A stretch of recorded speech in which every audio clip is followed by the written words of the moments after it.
Hindi raw magiging patas ang binabalak na imbestigasyon ng Senado kaugnay sa Duterte drug war kung si Senador Bato de la Rosa ang mangunguna rito.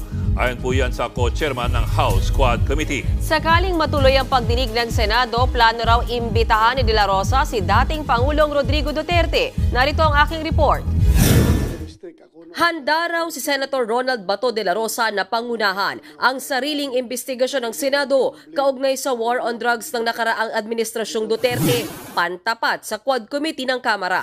Senator Bongo raw ang maghahain ng resolusyon para hilingin ang Senate inquiry. At habang hinihintayan, kaya na raw simula ni Senator Bato ang pagdinig motu proprio o kusa na siyang mag-iimbestiga. Pero alinsunod sa rules ng Senado, tanging ang Senate Blue Ribbon Committee lamang ang may kapangyarihang magsagawa ng motu proprio investigation. Isa raw sa iimbitahang resource person sa ikinakasang pagdinig na ito, mismong si dating Pangulong Rodrigo Duterte. Kapapatawag natin at pati yung mga kung sino-sino pa yung mga cabinet member niya noon. Malaking posibilidad na mag-attend siya kung kami mag-imbita kasi mas kuwama siya, mukhang mas komportable siya dito sa Senado kaysa lower house. Kabilang sila de la Rosa, Go at dating Pangulong Duterte sa mga nadidiin sa pagdinig ng Quad Committee ng Kamara. Ayon kay de la Rosa na chairperson ng Senate Committee on Public Order and Dangerous Drugs, hindi naman daw nila kokontrahin basta sa Senate inquiry ang mga isiniwalat sa Quadcom. Magkakaroon lang tayo ng checks and balances dahil may nakikita man din siguro si Senator Bongo na mga portion ng investigation doon na talagang mga false accusations na tinatanggap ng Quadcom magiging fair yung investigation.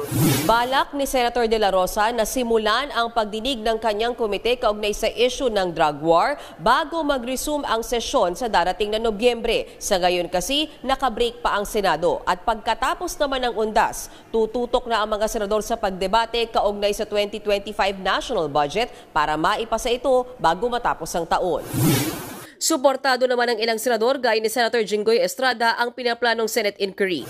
Ayon kay Estrada, para matiyak ang hustisya at transparency, mahalagang nasa pagdinig din si dating Pangulong Duterte. Makatutulong raw ang kanyang testimonya para maisiwalat ang katotohanan. Wala pang pahayag si Senate President Chis Escudero tungkol dito. Wala naman daw problema si Quadcom Co-Chairman Congressman Benny Abante sa binabalak na parallel investigation ng Senado. Pero hindi raw siya naniniwalang magiging pata si Senator de la Rosa.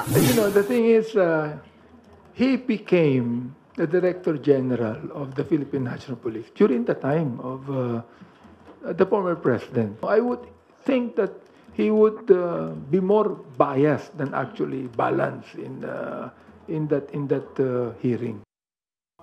Mga kapatid, Ed Lingaw po, maging maalam at may pakialam sa mga napapanahong balita sa ating bansa.